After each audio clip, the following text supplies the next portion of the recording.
Hello friends, आज के इस वीडियो में हम देखेंगे कि हेयर ट्रांसप्लांट क्यों फेल होता है और ये फेल होने के एक ही रीज़न है या काफ़ी सारे रीज़न्स हैं और उससे कैसे बचा जाए।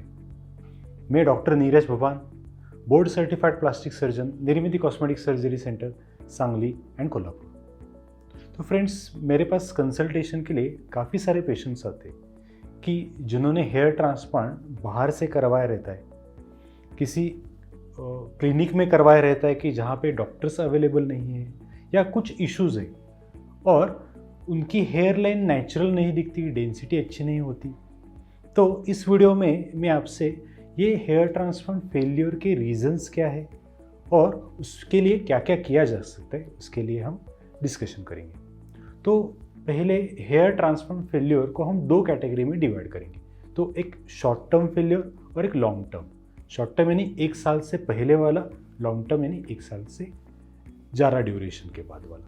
ठीक है, तो शॉर्ट टर्म में इनिशियली हेयर ट्रांसप्लांट सर्जरी के बाद इफ़ ऑपरेशन थिएटर में अच्छे से इन्फेक्शन के लिए स्टरलाइजेशन प्रोसीजर नहीं इस्तेमाल किए है, ऑपरेशन थिएटर में हेयर ट्रांसप्लांट नहीं किया है, तो बहुत बार इन्फेक्शन होने का चांस रहता है। तो इन्फेक्शन यानी हेयर रूट जहाँ पे इम्प्लांट रहते किए जाते हैं वहाँ पे पस होना, चेहरे पे जो सूजन आती है वो सूजन 4 या 5 दिन से भी बहुत ज़्यादा देर रहना, ये इन्फेक्शन की वजह से हो सकता है। और ये इन्फेक्शन एक ही चीज़ से बचा जा सकता है, वो है कंप्लीट स्टरलाइजेशन। तो हेयर ट्रांसप्लांट ये जो प्रोसीजर है ये पूरे ऑपरेशन थिएटर में होनी चाहिए।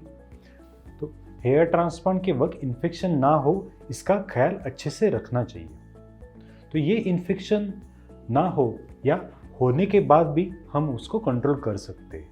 पेशेंट को हायर एंटीबायोटिक दे सकते हैं या आपको इन्फेक्शन होने का चांस लग रहा है तो आप आपके हेयर ट्रांसप्लांट सर्जन या आपके क्लिनिक से भी विजिट कर सकते हैं। जहाँ से बाल निकाले हुए हैं वहाँ पे पूरा गंजापन दिख सकता है, तो इसको बोलते हैं शॉक लॉस और ये एब्सोल्युटली नॉर्मल चीज़ है।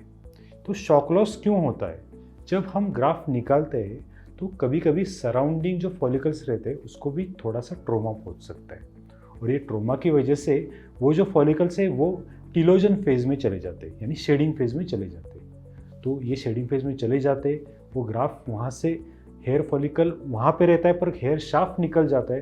पर जैसे जैसे ड्यूरेशन बढ़ते जाएगा, 3 महीने, 4 महीने, 5 महीने, वैसे वैसे उसकी रिकवरी हो जाएगी। तो आपको शॉक लॉस की परेशानी है या डोनर साइड में डेंसिटी अभी काफ़ी कम लग रही है, आपको सिर्फ एक ही चीज़ करना रहेगा, वो यानी पेशेंस। वहाँ के बाल धीरे धीरे अपने आप आ जाएंगे। बहुत बार हेयर ट्रांसप्लांट के बाद डेंसिटी अच्छे से नहीं आती। जनरली हम कहते हैं कि 50% डेंसिटी आने के लिए 5 या 6 महीने लगेंगे और पूरा डेंसिटी आने के लिए 1 साल लगेगा। और बहुत से पेशेंट को 1 साल होने के बाद भी अच्छे से डेंसिटी नहीं आती। जो उनके बाल जो हमें दिखते हैं वो नेचुरल जैसे नहीं दिखते, क्योंकि इसका इम्पोर्टेंट रीज़न है कि नंबर ऑफ ग्राफ्ट जो लगाए हुए हैं वो एडिक्वेट नंबर नहीं लगाए हैं। जनरली अच्छी डेंसिटी के लिए 30 to 35 पर स्क्वायर सेंटीमीटर ग्राफ्ट की रिक्वायरमेंट है। तो उससे आपको ऑलमोस्ट नेचुरल तक डेंसिटी और नेचुरल तक रिजल्ट मिल सकता है। बहुत बार ये जो ग्राफ्ट लगाए जाते हैं उनका नंबर भी कम रहता है।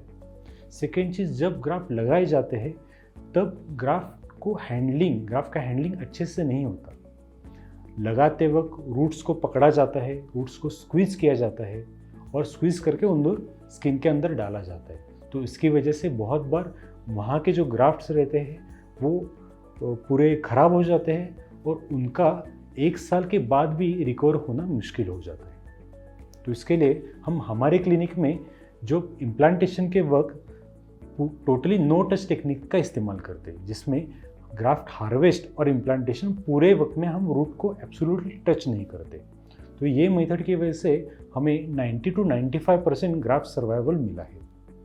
सेकेंड चीज़, बहुत बार जब ग्राफ्ट हार्वेस्ट करते हैं और जो इम्प्लांटेशन होता है तो उसके बीच का जो ड्यूरेशन है वो काफ़ी ज़्यादा रहता है।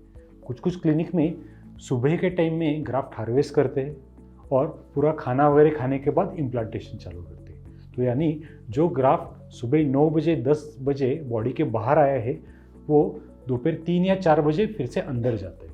तो जो ग्राफ्ट का कोल्ड इश्यमिया या आउट ऑफ बॉडी टाइम काफ़ी ज़्यादा हो जाता है। तो स्टडीज़ के मुताबिक जब ये टाइम 45 मिनट से भी ज़्यादा हो जाता है तब आपका ग्राफ्ट सर्वाइवल काफ़ी कम हो जाता है। तो हम हमारे क्लिनिक में डायरेक्ट हेयर ट्रांसप्लांट करते हैं, यानी जो निकाले हुए बाल रहते हैं वो इमीडिएटली विदिन 30 टू 40 मिनट्स हम फिर से अंदर डाल देते हैं और उसकी वजह से उनका सर्वाइवल बढ़ता है, आउट ऑफ बॉडी टाइम कम होता है और रिजल्ट भी अच्छा आता है। बहुत बार जो ग्राफ्ट हम बाहर हार्वेस्ट करते हैं वो बहुत से क्लिनिक में मैंने देखा है कि जो आइस पैक रहता है, आइस पैक के ऊपर रखा जाता है, पर वो आइस पैक में कितना टेम्परेचर है, वो 0 डिग्री है या 10 डिग्री है, उसके लिए मॉनिटरिंग वगैरह कुछ नहीं रहता। तो हम हमारे क्लिनिक में निर्मित में हम चिलर का इस्तेमाल करते हैं, जहाँ पे जो ग्राफ्ट का स्टोरेज डिश रहता है उसका temperature continuously 8 to 10 degree celsius में हम मेंटेन रखते हैं। उसकी वजह से जो आउट ऑफ बॉडी ग्राफ्ट रहते हैं वो अच्छे से कोल्ड इश्यमिया में मेंटेन रहते हैं और उसकी वजह से उनका सर्वाइवल भी काफ़ी ज़्यादा रहता है। सेकेंड चीज़, बहुत से रिजल्ट्स में मैंने देखा है कि रिजल्ट बहुत बार अननेचुरल रहते हैं। आप पेशेंट को देखने के बाद आपको लगता है कि कुछ तो ऑपरेटेड लुक है। तो मेनी टाइम्स इसका रीज़न ये है कि जो लगाए हुए ग्राफ्ट है उनका नंबर अच्छे से नहीं लगाया जाता है।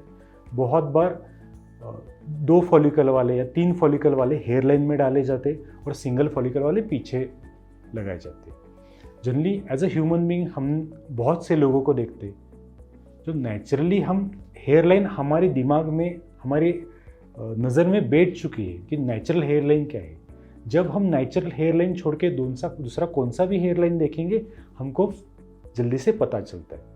तो इसलिए जब हेयर लाइन डिज़ाइन करते हैं तो हेयर लाइन कंडीशन नेचुरल होनी चाहिए, उसमें फेमिनाइन लुक नहीं होना चाहिए। जब हेयर लाइन के जो स्टार्टिंग के अगला जो पार्ट है उसमें सिंगल फॉलिकल, उसके बाद 2 ग्राफ्ट वाले फॉलिकल, उसके बाद 3 रूट वाले फॉलिकल, इस तरह से उनका अरेंजमेंट होना चाहिए। और सबसे इम्पॉर्टेंट चीज़ ग्राफ्ट का direction. So the direction at which the graft enters the scalp it should be 30 to 40 degree angulated to the scalp. So जब ये ग्राफ्ट लगाए है, जो एंगल में आप लगाएंगे तो जो रिजल्ट आता है वो बहुत बार नेचुरल आता है। बहुत से हेयर ट्रांसप्लांट के रिजल्ट में मैंने देखा है कि ग्राफ्ट ऐसे ऊपर से 90 डिग्री में ऊपर से ऐसे लगाते, which gives a very unnatural look. तो अच्छा रिजल्ट आने के लिए और हेयर ट्रांसप्लांट फेल ना हो इसके लिए हमें ये ग्राफ्ट एक एंगल में लगानी चाहिए। तो इसकी वजह से जो कुछ भी रिजल्ट आएगा वो ज़्यादा से ज़्यादा आपको नेचुरल दिखेगा and it will give you a good look. तो ये रहा short term hair transplant failure के रीजंस। बहुत बार 1 साल के बाद भी कभी कभी हेयर ट्रांसप्लांट के रिजल्ट फेल हो सकते हैं।